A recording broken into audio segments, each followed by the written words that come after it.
All right, so we went ahead and paused the video for a second so little Missy could get an apron because we don't want to get any paint on that pretty pink princess shirt, even though it's tempera paint and it's not going to hurt, it'll wash out, but that's okay. All right, you want to get started? Yes. Okay, go ahead, the video's on. Okay. This is my granddaughter that's going to be, eventually going to be a YouTuber, I'm sure. I swear she ought to include this little video that she did.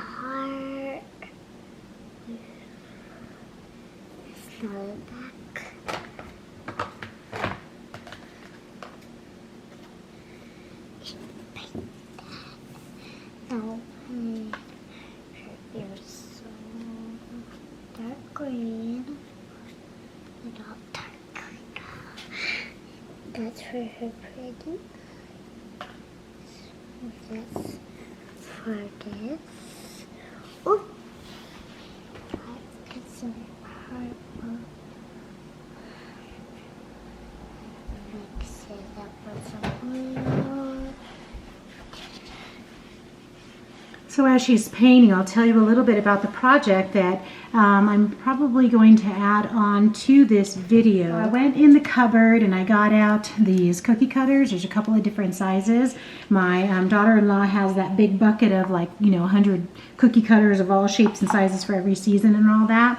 And then also from the package of foam shaped stickers that I got at Hobby Lobby, I pulled out these 2 stickers and I just had to kind of cut them apart because I'm going to use them just as little templates. And I also, from the 9x12 paper, I cut myself some bases right here that are, I think they're 3x5, I don't know, I can't find a ruler or measuring tape or anything, so I just basically kept folding a 9x12 piece of paper until I got, what, 8 boxes, I think, and then I just cut them. So that's what I'm going to be using to do some painting, and I'll let it dry so that when I get home I can cut them properly, or possibly use die cuts or whatever to make some card bases.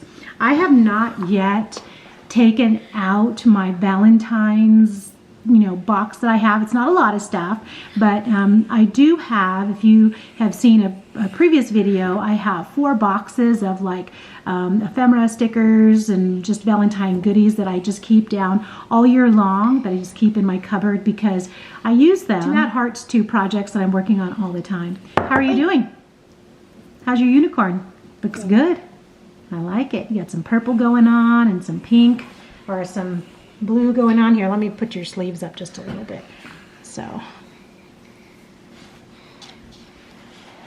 Porter went to school this morning. She goes to preschool for a couple of hours, well actually 3 hours, 9 to 12.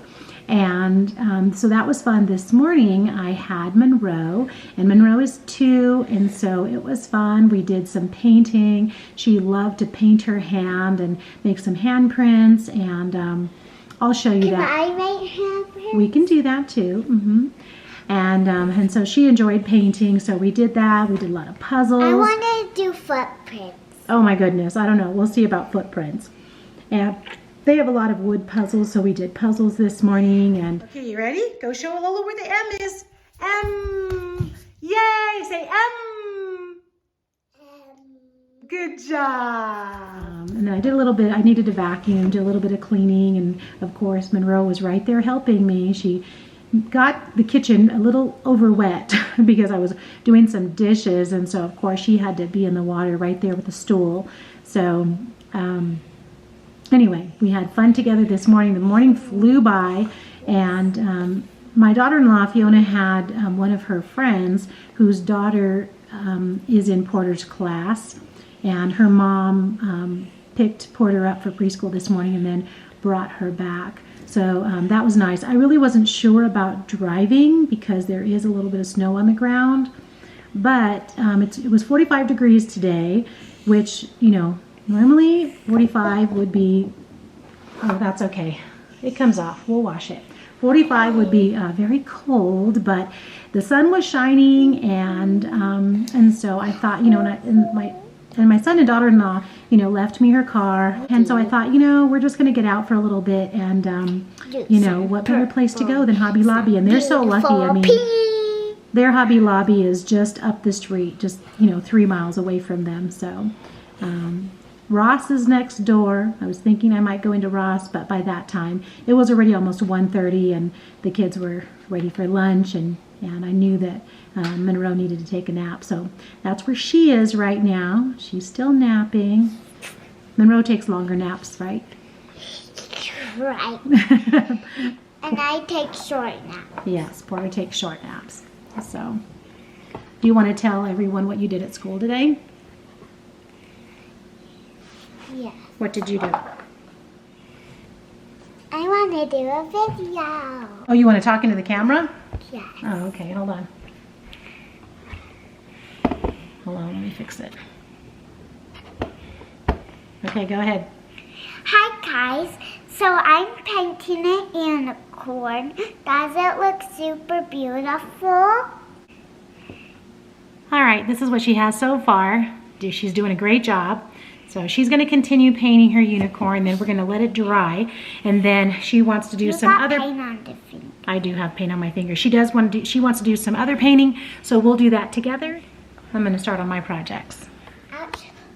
So I'm just going to use this as a template on the paper. I'm going to trace this right here. I was watching this channel, and I'll link her down below. I'm sure you guys are familiar with her art channel. I can't remember off the top of my head her name, and I'm subscribed to her. She has lots of followers, and I love the message that she always sends in her videos. And she said, you don't have to be an artist. You don't have to have all the special tools to be, to have some great projects, and, just have fun with it. And, she even gives a little positive message at the beginning of her videos. And I guess that just struck me that I really just appreciated that she says that, and artists that do say that, because you guys probably know, just like I do, there are channels out there that you watch, and the person will say, okay, well, you need this certain type of pen, and you need to make sure that you have this certain type of paper. Do everything just a certain way, or else it's not going to turn out. And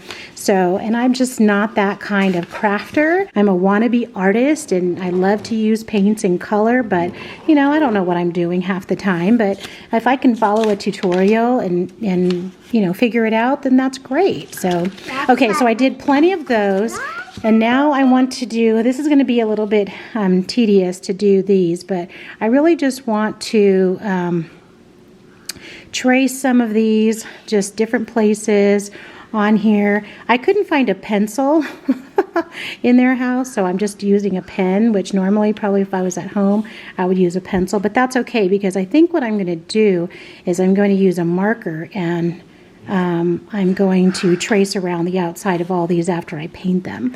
And that's what I'm going to do. I'm just going to use some of that paint, that project paint. And I would probably have used watercolor if I would have thought to get some, or if I would have found some, but you know what? That's okay. I'm going to just water down that tempera, and I think it'll be just fine. So I'm going to do several that just look like this.